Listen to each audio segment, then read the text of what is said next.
Hi అందరికీ, welcome back to Binnu Babu channel. నేనైతే శ్రావణ శుక్రవారం రోజు మా ఇంట్లో ఎంతో భక్తి శ్రద్ధలతో వరలక్ష్మి వ్రతం అయితే చేసుకున్నాను. పూజ చేసే స్థలాన్ని శుభ్రంగా చేసుకొని అమ్మవారిని అందంగా అలంకరించుకున్నాను. ఆకులతో పూలతో అమ్మవారికి చిన్నగా అలంకరణ చేసి దీపాలు అయితే వెలిగించుకున్నాను. అమ్మవారికి పసుపు కుంకుమ పూలు పండ్లు కొబ్బరికాయలు నైవేద్యాలు సమర్పించి భక్తితో అయితే పూజ చేసుకున్నాను.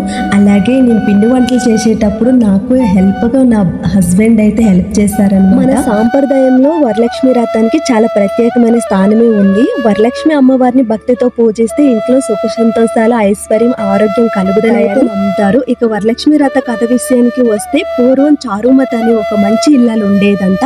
ఆమె భర్తను అత్తమామలు ఎంతో భక్తితో చూస్తూ ఒక రోజు ఆమెకు కలలో వరలక్ష్మీదేవి దర్శనమిచ్చి శ్రావణ మాసంలో వచ్చే శుక్రవారం తనను భక్తితో పూజించమని చెప్పింది. అమ్మవారి మాట ప్రకారం చారుమతి తన కుటుంబ సభ్యులతో కలిసి వరలక్ష్మి వ్రతం చేసి అమ్మవారిని భక్తి శ్రద్ధలతో పూజించిందంట. ఆ తర్వాత వారి ఇంట్లో సుఖ సంతోషాలు ఐశ్వర్యం నిండాయని పురాణ కథ అయితే చెబుతుంది. అందుకే మనం అందరం కూడా అమ్మవారిని మనస్ఫూర్తిగా ప్రార్థిస్తూ మా కుటుంబం ఎప్పుడు సంతోషంగా ఆరోగ్యంగా ఉండాలని అయితే కోరుకుంటూ ఈ వరలక్ష్మి వ్రతం అయితే చేసుకున్నాను. అమ్మవారి ఆశీస్సులు అందరి కుటుంబాలపై ఎప్పుడే ఉండాలని కోరుకుంటున్నాను. ఈ వీడియో మీకు నచ్చితే చిన్న లైక్ ఇచ్చి సబ్స్క్రైబ్ చేసుకోండి గైస్. మీ ఒక్క సబ్స్క్రైబ్ నాకు మోటివేషన్ గా ఉంటుంది. Please subscribe guys.